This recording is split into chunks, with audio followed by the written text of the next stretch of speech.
എല്ലാവർക്കും നമസ്കാരം. അപാര രുചിയുള്ള ഫൈബർ റിച്ച് ആയിട്ടുള്ള ഒരു തോരനാണ് നമ്മളിന്ന് തയ്യാറാക്കുന്നത്.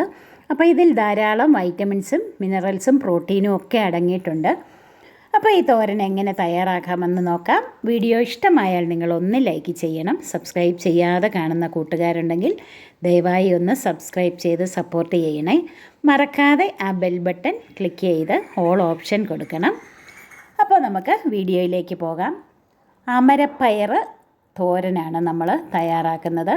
ചിലർക്കെങ്കിലും ഈ തോരൻ ഇഷ്ടമില്ല, പക്ഷേ ഇതിൻ്റെ ഗുണങ്ങൾ ഓർത്താൽ നമ്മൾ നിർബന്ധമായിട്ടും ഇത് കഴിച്ചു പോകും. അതുപോലെ അപാര ഗുണങ്ങളുള്ള ഒരു തോരനാണ്.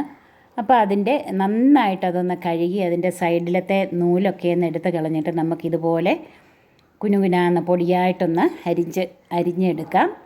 ഇത് നമുക്ക് ഇതുകൊണ്ട് മെഴുക്ക് പുരട്ടിയും അതുപോലെ അവിയലിനും സാമ്പാറിനും ഒക്കെ ചേർക്കും ഇത്. അപ്പോൾ നമുക്ക് ഒരു 1/2 കപ്പ് തേങ്ങ എടുക്കാം. അതിലേക്ക് ഒരു 2-3 വെളുത്തുള്ളി അല്ലി, 4-5 ചുവന്നുള്ളി അല്ലി, എരിവിന് ആവശ്യമായ പച്ചമുളക് ഞാൻ ഇതിൻ്റെ കൂടെ ഒന്ന് കറക്കിയെടുക്കുവാണ്. ഇനി അരിഞ്ഞ് ചേർക്കേണ്ടവർക്ക് അതങ്ങനെ അരിഞ്ഞ് വേണമെങ്കിലും ചേർക്കാം. നമുക്കിത് അല്പം മഞ്ഞൾപ്പൊടിയും കൂടെ ചേർത്ത് പെട്ടെന്ന് ഒന്ന് കറക്കിയെടുക്കാം. അപ്പം നമ്മുടെ അരപ്പ് റെഡി ആയിട്ടുണ്ട്. ഇനി നമുക്ക് ഒരു ചീനച്ചട്ടി അടുപ്പിലേക്ക് വെച്ച് കൊടുക്കാം. അതിലേക്ക് 1 ടേബിൾ സ്പൂൺ വെളിച്ചെണ്ണ ചേർത്ത് കൊടുക്കാം.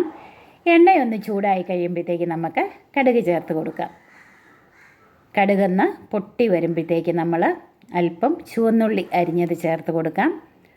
ചുവന്നുള്ളി ചേർത്തൊന്ന് മൂപ്പിച്ചെടുക്കണം. ഇനി നമുക്ക് 2 തണ്ട് കറിവേപ്പില ചേർത്ത് കൊടുക്കാം. കറിവേപ്പിലയും കൂടി ചേർത്ത് നന്നായിട്ട് ഒന്നുകൂടെ ഒന്ന് ഇളക്കി കൊടുക്കാം.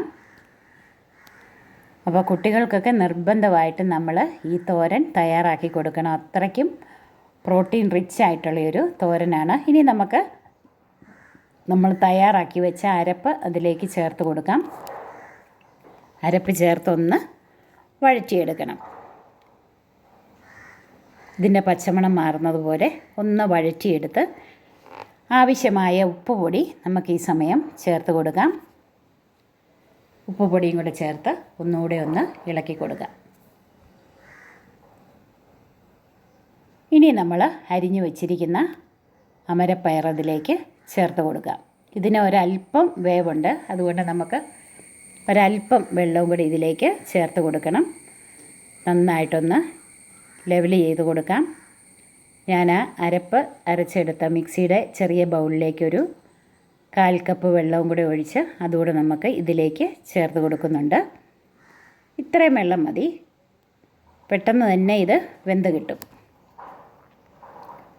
അപ്പം ഒന്ന് ഇളക്കി ഒന്ന് തട്ടിപ്പൊത്തി ഒന്ന് വയ്ക്കണം. ആവി പുറത്ത് പോകാതെ ഇങ്ങനെ ഒന്ന് ലെവൽ ചെയ്ത് അമർത്തി വയ്ക്കാം. ഇനി അടപ്പ് കൊണ്ട് നമുക്ക് അടച്ച് വയ്ക്കാം.